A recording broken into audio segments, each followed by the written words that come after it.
it's nice to be back. I was up in the state of Washington for the 4th of July with a bunch of teenagers, but I gotta tell you, it was fun. You can drive your car on the beach, you can ride unsafe rides, and you can light off explosives, fireworks that are literally commercial grade. Everything that's gonna be illegal in a couple of years.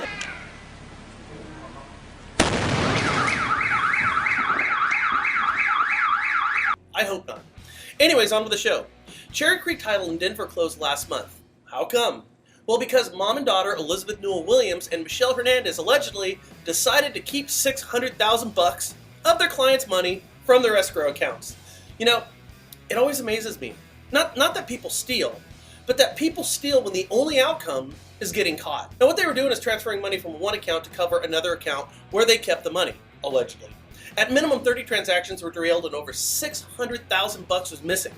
Now, the two companies were underwritten by Alliant National Title, but understand, this is not an Alliant issue. This is a mom and daughter Cherry Creek issue. It makes you wonder how often this stuff really happens. Apparently more than I thought. So, how do you guys feel about equal pay? I know it seems like kind of a stupid question, yet there are some of you out there right now saying that a man should make more money than a woman, and you'd be stupid. Not just wrong, but stupid. Equal pay makes perfect sense, and then what you do is you pay some people more when they do a good job. It's called a promotion. You probably think at this point I'm going to parlay this into a story about the CFPB, but you'd be wrong.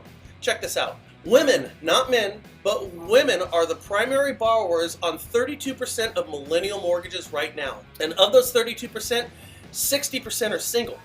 This according to Ellie Mae. So hear me out. If we don't, and by the way, we don't have equal pay, then there is a massive swath of this and the next generation of borrowers that are not buying or underbuying what they want because they simply can't afford it. And by the way, the average score for millennials who close loans, 722. The average age, 29. The average time to close a loan, 44 days. And the average loan size is 10% less for single women than single men. Well, why is that? Well, because they don't make as much money. I wonder how many single women are out there right now who want to buy a house but don't like what their spending dollar gets them. They just say, screw it, I'll rent instead. There's got to be some, and when that happens, you lose. So I hope you understand this. This not only hurts the market, but it hurts your paycheck. So for those of you that still say we should not embrace equal pay, I'm sure I'll never be able to appeal to your logic or lack thereof, so I'll appeal to your greed. Embrace and support equal pay because you stand to close more deals and make more money. Now onto the CFPB. The CFPB and the DOJ just busted Bancorp South for millions and millions of dollars. What were they doing? Well, here's how it goes. Failing to open branches in minority neighborhoods. Failing to generate mortgages with comparable interest rates for minorities. Turning down applicants of African Americans at a higher rate than whites. Higher APRs for African Americans. And having a policy to turn down loans faster for minorities, 21 days and not the ACOA 30 days. So how did they find this out? They used mystery shoppers. That's right. The CFPB sent mystery shoppers into mortgage companies to apply for loans to see what happened. Now, this ought to scare the hell out of you. But, okay, higher interest rates, more fees, more denials, fewer approved loans, and not opening shops in minority areas. Now, this all sounds pretty horrible, and it is, but not for the obvious reason. Here's the deal, and I want to have an adult conversation about this. So, no mudslinging here, but let's just talk about what's going on.